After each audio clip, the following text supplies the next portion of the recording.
Hello, everyone, and welcome back to another episode of the Teachers Talk podcast. My name is Alex, and I'll be hosting this podcast. However, in these podcasts, I go by Jeff, as that's what my professional counterparts know me as.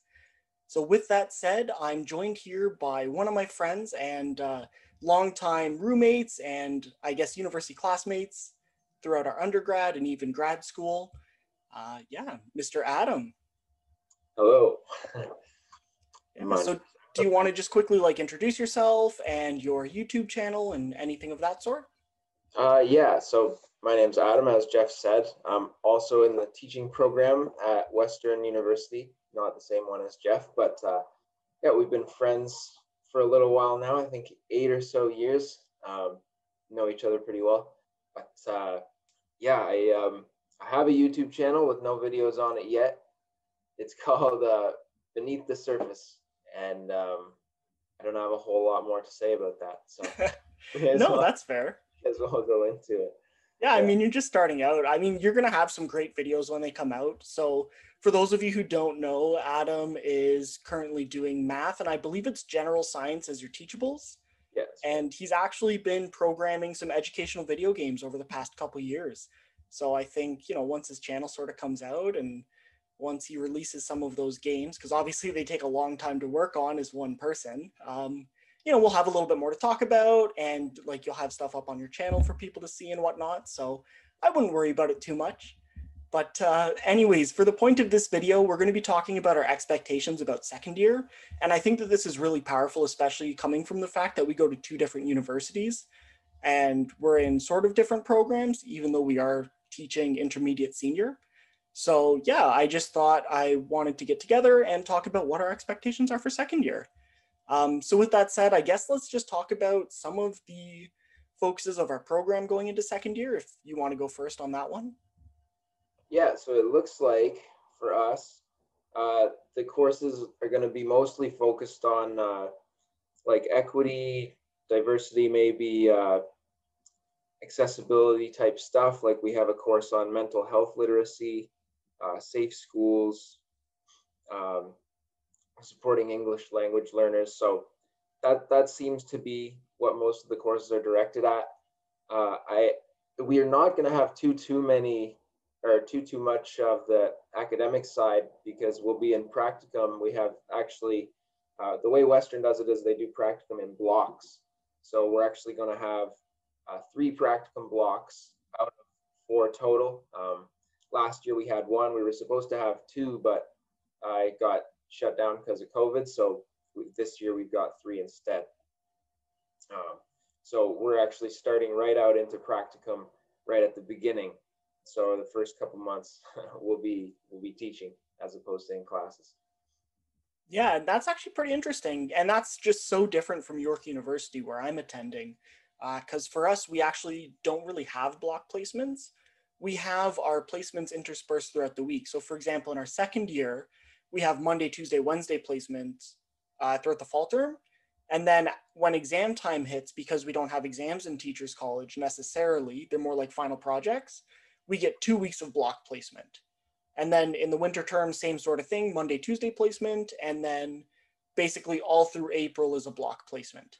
So it's a little bit different. So we generally have our courses going on at the same time as our placement. But actually something you just said that's really interesting that I want to ask about before I jump into what my second year is going to look a little bit more like compared to yours. I noticed that you said most of your courses are equity based, and what does that look like with your teachables? Did you take all of those in first year, or are you doing some in second year? Yeah, so I'm in math and general science, and we basically had our teachable courses last year. So I had 2 math courses and then 1 general science course last year that I took, and those were not so much focused on the actual content of the course that we'd be teaching, but more focused on how to teach it. And we did some lesson plan creation, presentations to our peers, and a lot of group discussion work type stuff in those courses. Okay. Yeah, so that's actually quite different from mine. So for example, for us at York, in each year, you have to take one of your teachables. So I had two courses in my year one for my chemistry teachable, and now going into year two, I have two courses that are biology teachables. And I guess that makes sense because when we were talking earlier in some of our earlier podcasts, I had sort of mentioned that York's first year experience is so heavily weighted towards equity and accessibility and inclusion that it sort of swamps all the other content that we're learning or should be learning in Teachers College, for example, which isn't a bad thing, but it was just so interesting to hear about, for example, like when we were in the podcast with Jess, she was talking about how at Nipissing there's a heavy focus on Indigenous education and teaching that through the primary junior program. And for you, like again, you did talk a lot about your specific teachables, which is just different from what I've seen. Yeah, But we had our specific teachables, and those took up, I would say that was sort of like half of our course load, not quite. Um, we also have a specialization. I'm in STEM, science, technology, engineering, and mathematics. So we had a course on that, which is not exactly like our specific teachables, but mm-hmm, it was sort of like creating creating like projects as opposed to like lesson plans, creating like big projects that encompass a lot of the unit and incorporate science, technology, engineering, and mathematics. So like students might build something as a project. They design it, then build it, they test it, um, and maybe it involves a little bit of mathematics to design it or something like that. And that would be a project that incorporates science, technology, engineering, and mathematics. Maybe they model it online or something like that, like use a nice. software. Um, yeah, so that was one of our courses, a big one. Um, and then we also had a little course on computational modeling. Very simple, really, but I guess actually it depends on if you've done any computer science before. Um, it's a little bit heavy, honestly, if you haven't taken any computer science before, but if you have, it's a little bit lighter. So that one we learned about a program called Scratch, which is actually really great for people just getting into computer science, and I think that it's something that's going to be incorporated in the elementary school curriculum in the near future. Or at least I think it's in the works right now. Oh, cool. Okay, yeah, I didn't know that. But I guess obviously being in math, that's where you would see it a little bit more. But hopefully it works its way into science eventually. But yeah, like I think for us, our second year, what it focuses on instead is it's all about experiential learning because we have all of the practicum from our 2 year program squished into the 1 year. And then when we're not doing those outside of our teachable course, so biology for me, we have two courses, content into practice and research into practice. And essentially what those courses are all about is just taking the curriculum and using it in whatever teaching classroom that you're placed in. And so what I'm going to guess is there's going to be a lot of unit planning and lesson planning. And then there's going to be a lot of, in the research into practice course, it's probably going to be try a couple of these techniques and write a reflection on it. So I'm really looking forward to that because we really did miss all experiential learning in our first year of Teachers College at York, which was pretty disappointing. But I understand it given the pandemic that's going around right now. But it did suck, and it made a lot of us feel like we were either falling behind or just like not really getting much out of Teachers College because, well, for the most part, everyone who's going into Teachers College is pretty much thinking that a lot of the program is going to be about teaching. So when you don't have that, it can be a little bit hard to stay motivated, let's say. But Yes, at the same time, we got all the administrative and a lot of the theoretical stuff out of the way. So now our whole second year is just talking about our experiences, which I think is going to be really fun. And, as a good news to that, it's going to be nice going back to in-person school, I think, for both of us. We just had some communication from York about that recently. So, maybe right now we should just quickly talk about like, what are we looking forward to, like going back to in-person schooling and what does that in-person schooling look like at each of our universities? for me, I'm looking forward to just getting some practical experience. I did get a little bit. but I feel like there was a lot that I wish I had done on my first practicum that I didn't maybe do. So Like what? just looking at this, yeah. So I wish that I had sort of gone in with a little bit more of an idea, sort of told um, my associate teacher sort of what I wanted to accomplish during the 4 weeks or whatever, so that I could have had more of a focus. Like I have been making the educational video games, and I would like to actually do a lesson where I incorporate something like that into the lesson. So going into my next practicum, I think I'll send out an email ahead of time, just sort of saying hello and like what my goals are for the term, and asking if it's okay if I try to incorporate that kind of thing, or just saying I'd like to incorporate that into my lessons, um, and just going in, a little prepared, like um, on some ways to get to know the students, stuff like that, and how you want to learn from your practicum. I think my last one, I was learning a lot by watching these my associate teacher teach, or at least that's what I went in doing. But I think I would have learned more if I'd have watched the students half the time, because Mm-hmm. I think sort of with the assumption that the associate teacher's doing everything right and you just need to watch them, and whatever they do you do. But I don't think that that's necessarily the case. I think that you know uh, just gauging students reactions and learning about how the students are responding to the teacher is a big aspect of Mm-hmm. what you should get from practicum. Yeah, so I guess, and you actually said something there that's actually pretty, it stands out to me pretty well. So it's the whole idea of like in that block placement, as it being your first practicum, you're probably sitting around for a week or a week and a half, sort of watching the teacher, getting used to the learning environment, getting to know the students a little bit more. Mm-hmm. Um, Whereas I think at York, because we don't have that block placement, maybe that's a little bit easier because instead of sitting there for a week, you can be, because you only have one practicum a week, for example, in our, or what it was supposed to be in our first year. But now in our second year, it's like 3 practicum days in a week. Even if you sit there for a week, there's a lot more time for you to sort of like catch up and get teaching experience. Right. Because obviously, like for you, like if you just sit there and watch for a week, that's a quarter of your practicum gone before you even start thinking about, what can you teach? What are you comfortable with? Um, and in my opinion, like just, I haven't had a practicum yet, but I can only imagine it's going to feel like being thrown into the fire and just sort of being like that first lesson you have to teach and stand up in front of the class. It's going to be like, oh, I don't know what I'm doing. So let's just try and wing this and get through it.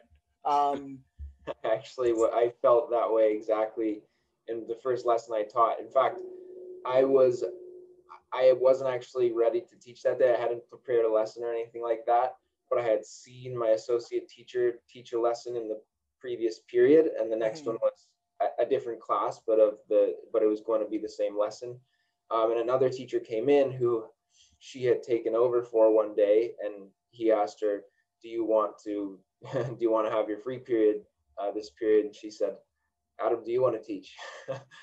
And I said, "Oh wow, yeah, okay, I'll give it my best shot." yeah, So I kind of I winged it a little bit, but it was, I think it went pretty well. So I wasn't as nervous. I think as soon as I got up there, I wasn't as nervous yeah.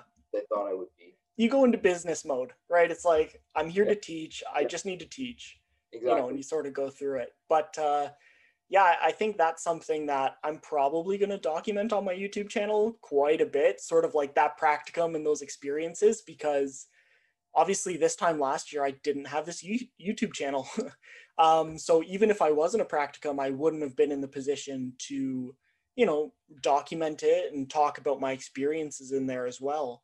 But now I can talk about it in the moment. But anyway, sort of like back to the question, like, were there other things that you're looking forward to being like back in person? Um, I mean, really, the main thing was the practical experience. I do want to get a little bit more on the assessment side of things. I think um, Mhm. we talked a lot in first year for us about teaching itself and creating like lesson plans and assignments and projects and stuff like that. And then also we talked a lot about like creating a good learning environment for the students, how to do that. But we didn't get a whole lot into like the grading side of things, the a little bit, but not a lot. Mm-hmm. Um, so that's one thing. Off the top of my head, I can't think of too much else. I'd really just like to practice some of the things that I've been working Okay. or Yeah, I that think for holding my. me, like when I think of going back to in-person school, obviously there's the practicum piece that we just talked about, but I also think about what it's going to be like going to York. So for example, I have never been to York University yet, and I've been going there for a year. Yeah, Um, and obviously it's very different than Waterloo, which is where we went to before, and we pretty much lived on campus or right beside campus for our whole time there, whereas York is a commuter school. So I'm excited to see sort of what the differences are logistically between the two schools and what it's like moving in between classes, what the infrastructure is like. I'm excited to meet some of my classmates who I haven't met yet. So for example, like David and Alex, who are obviously the other two who I do the podcast with sometimes. We've had so many classes together throughout the year, but we've never met in person yet. So it'd be nice sort of while we have our elective classes to just meet up one day and just talk a little bit. And, you know, like I'm pretty sure I was talking with them and I'm the shortest of the three and I'm like 6 foot, um, which like, you have no idea about any of that stuff while you're talking through a computer screen at someone or talking over the phone or in a WhatsApp group. So I'm actually really excited to get to meet people. And I do think like a big part of teaching is networking. And that's been something that was lacking while we were doing only online school. Um, and now, even in second year, 4 of our days are going to be away from York University. So I'm excited to make the most of like that one day a week. I somewhat wish I could do intramurals, but realistically, I'm not going to have the time. Um, like just between classes and practicums and sort of preparing for those or doing assignments. I'm also getting married in a week from our recording. So I think by the time you guys are seeing this, I'll probably post this while I'm on my honeymoon. Um, but there's just going to be a lot of stuff following that. Obviously, like I'm going to be married now and I'm going to have responsibilities to a family and to my wife. So I don't know if taking the time to go and do intramurals, I don't know if I'll have the time for that. And I'll probably do it. I'll probably make it up in other ways. But interestingly enough, something I just wanted to mention, and it's not something I want to talk about as it is a little bit polarizing right now, is a lot of universities have come out in the past week and said that if you want to be attending in-person school, you do have to have a vaccine, which right now is sparking a lot of debate amongst the university communities. But I don't really want to get into that here because we're not in the position to see how that's going to play out. And who knows what things are going to look like over the rest of the term. Like, I wouldn't be surprised if in Ontario, maybe we go into another lockdown in another month or two, just with schools opening up and everything. So I have no idea what that might do to universities if they, have to move online again fully or whatnot. Anyways, I want to get away from that because that's a whole separate conversation and we have no clue what that's going to look like right now. So I think the last thing that we should sort of talk about with second year is it's going to be our last year in the program. Well, obviously it's only a 2-year program, but there's going to be a lot to do with like job applications, figuring out where we want to work, preparing to be a teacher, going on supply lists, looking for LTOs, etc. So I wasn't sure if you wanted to talk about a little bit about that, like how you feel about job applications or where you want to apply or where you want to work and why you want to work there. Literally anything is good to talk about. So yeah. Yeah, I'm kind of excited to try and move around a little bit in the supply teaching phase. Like I'd kind of like to test the waters. I'm not 100% certain where I'm gonna end up. Like Mm-hmm. I actually originally was thinking of going out of province and going to BC, but I think I've since changed changed my plan on that one and probably just going to stick around in Ontario. Um, yeah, I I think it's a good idea to get a little bit of experience in different school boards just so you have a taste. I think students and just the atmosphere of the schools can differ pretty greatly just depending on where you are. So I know my cousin is a teacher and she was saying that she's had very different experiences in different schools. So not a bad thing to get a taste of the different just the different schools really. Yeah. Yeah, and that was the same. Like my brother-in-law to be, he's a teacher right now, and he was saying that when he was first coming out of teachers college and doing his supply teaching, he was doing it in two different school boards. So he was pretty much working every day, and he was actually having to turn down supply Mm-hmm. offers because he'd already be working, right? So he'd be called by one school board, take a job there, and then be called by the other one and be like, oh, sorry, I already have a place to be. Um, and he was saying that supply teaching was probably one of the best parts of the job initially because you don't have any responsibility in the form of marking per se, which Right. is obviously a big part of the job, um, but probably second to classroom management. So he was getting all this classroom management experience, but getting to know different administrators at different schools and different teachers, different departments.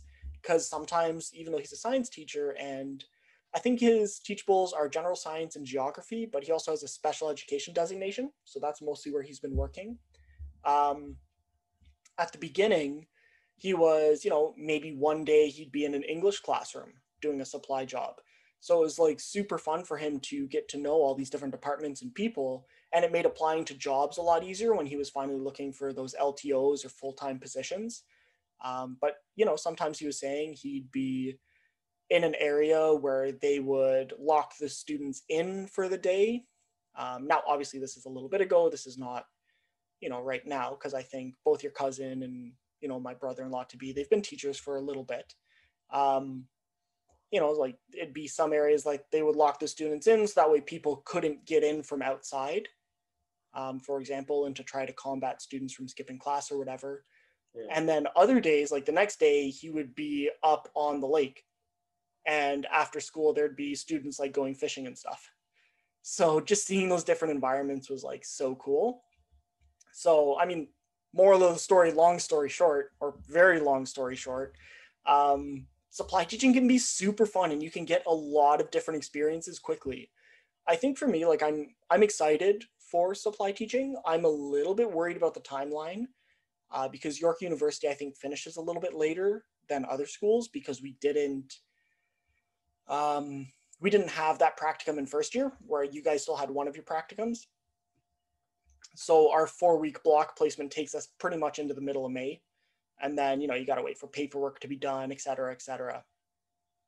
So I'm a little bit worried about timelines because I would like to be working right away. Being in a program that's unpaid for 2 years is a little bit difficult financially, even though like it's not necessarily a problem, but just if you don't have a part-time job or even a full-time job, like it's very hard to, just pay for things like a vehicle with insurance and gas and everything. That's expensive, especially being in the city.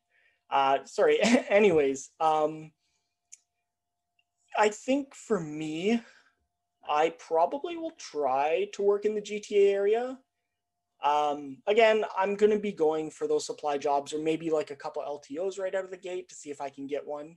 I think that's where we've really benefited as teachers in Ontario is because of the pandemic. A lot of teachers who were considering retiring have retired. And there were also a bunch of teacher union strikes and everything that happened right before the pandemic that also pushed a lot of the older teachers out. So I'm hoping there'll be like a lot of good positions coming up for us, or at the very least, we'll move to the top of the supply list pretty quickly. Also, I can't remember, Adam, if I was talking about you with it. I think it was. I think it was at the bachelor party. We were talking about the school boards now able to hire everyone. It's not just based off seniority anymore. Yeah, we were talking about that a little bit. Yeah. Mm-hmm. Yeah, just I don't know all the details, but I do believe that it's just supposed to be mostly merit based now instead of just like moving up the next spot on the list once somebody gets hired. Yeah. And I think that also makes me hopeful for the two of us, because I mean, I have a graduate school degree and I've done some teaching at the university as a part of my grad school program. And on your end, you have a lot of experience in coding, and these educational video games like definitely give you a leg up on everyone else. So I think like you're in a good position to get something almost right away. Because is there not, I mean, you can correct me if I'm wrong, but I thought that coding and computer science is now in the curriculum, or is it an elective? Being implemented into the elementary curriculum now. Like, I don't know if it's like every school or not. Okay. I think it sort of varies maybe a little bit right now, but like the goal is to have it actually be like a standard part of the 1 to 8 curriculum, I think. Yeah, I think there were also conversations about having it be a part of the grade 9 curriculum as well, but I don't know all the news about that. I haven't looked too much into that because, well, it's not one of my teachables. Um, so I think it's going to be interesting having that implemented in the curriculum, and I think it's going to mean that like you can get a job pretty easily, I would say. I'm Obviously, like we've lived together and we know what type of work we've done, but we'll leave that for another podcast because there is one that once Adam releases some of his educational video games, I'd love to actually just sit down and chat about that. So I guess for everyone watching, like stay tuned for that. That's going to be a pretty big episode coming up. Probably, I don't know, what would you say, a month or two? That sounds about right. Yeah. Okay, Yeah. sweet. Month maybe.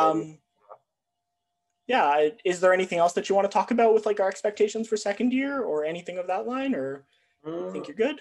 I'm curious maybe what your opinion on the like, so we're in blocks at Mm-hmm. Western, practicum blocks, but you've got the individual days. I don't know if like would you do you think you'd like it to be the 5 days, like 3 days a week or whatever it is, or would you rather blocks? So this is the thing is I'm gonna I'm gonna spin it two different ways. So like our first year, how it was supposed to be was every Wednesday throughout the whole year. So for like 26 weeks, um, obviously outside of the Christmas break, we were supposed to be going into a classroom on Wednesdays only. I personally didn't love that idea because you don't have very much time getting to know your teacher or getting to know the students to get a sort of routine down. You don't know what they're doing in their, day to day. You don't know what other classes look like or what your teacher is going to be doing. Um, you only know 1 day a week what that looks like. Also, it doesn't really give you the ability to get involved in extracurriculars at the school. Um, so for me, I think that every Wednesday wasn't really appealing. For example, like for me in high school, I did a lot of managing some of the sports teams and being on the student council. So when I'm going into my practicums, I'd ideally like to be looking at getting some experience coaching some of those teams or doing like being involved in the student council or some like extracurricular program. And over the course of the summer, it's something that I'm going to talk about. I'm hoping after all the wedding stuff sort of dies down, I want to take a coaching certificate course for hockey. So if I'm at a school with a hockey team, I'd love to be involved with that. Um, Anyways, back to the practicum piece of it. I think you learn better with repetition and like getting into a routine and getting to know like, okay, so what do I have to have prepped for Monday? So what do I have to do over the weekend? Okay, well now Monday I'm prepping for Tuesday, Tuesday I'm prepping for Wednesday. But I also don't like the full 5 days a week block because I think, as I was sort of saying, that shortens your experience. If you're watching your teacher for a week, that's a quarter of your practicum just poof gone. That you don't get a chance to get back. And by the time you're finally getting really good at things near the end, and it's sort of like grad school, I would say. So in grad school, there's this progression from, very little and can't do anything to getting trained and getting comfortable using software, writing scripts, etc. And then right at the end of your degree, you write your thesis and you graduate, but now you're fully trained. So a lot of your professors and people that you're working with want you to stick around because finally they've trained you to be an expert in your field and you're proficient in everything, and then you're leaving. And I equate practicum to like that for the block placements. For you, you have a 4-week block placement. You're going in, you're getting good, you're improving, you're finally able to manage the class on your own. Maybe you're able to teach 2 of the 3 classes a day and like give your teacher a break and really a chance to observe you. And then you're gone and you're back to fully in class. And that experience is sort of like poof. Um, and I'm a firm believer in if you don't use it, you lose it. So I think it hurts going into your next practicum, or, if you were, so for example, if this was your last term and you have 2 months at the beginning of practicum and then 2 months of class and that's how you end university, like, I don't know. That's not preferable to me. But what about you? Like, what are your thoughts? Sorry, I talked for a while there. Oh, good. Actually, on the don't use it, you lose it aspect, I do think that that applies not just from going to practicum out of that, like, and into the teaching role, but also going from your classes into practicum. Like, I find like I don't remember absolutely everything that has been talked about in class, a few months after class is over, or even just a few weeks after class is over, really. So I wouldn't mind. I would like to try just having those like few days integrated within the week of practicum, because sometimes you touch on something in class and you touch on so many different things. But there's one you want to remember to do, or to try out, and if it was that week that you could try it out, then you'd have a good chance of trying it out. But Yeah. it's like a month later, 2 months later, you may have forgotten about it by that time that you wanted to try it. And you can make notes on it, but there's like, there becomes a big list of notes of things that you want to implement into your teaching. And I think that even if you can gradually sort of like implement those step by step, like do one thing until it becomes kind of habit, and then you can start working on the next thing until it becomes habit. I think that the day by day does become a little bit more conducive to that, but I don't know, because I haven't actually experienced it. And with the block placement, I think the advantage of it is you can look at what you did last day and improve upon that. Yeah. Like, and you can just keep doing that every day for us, it was 4 weeks last year. So that was nice. And for me, I had the same lesson. I would teach it 3 or 4 times in the day.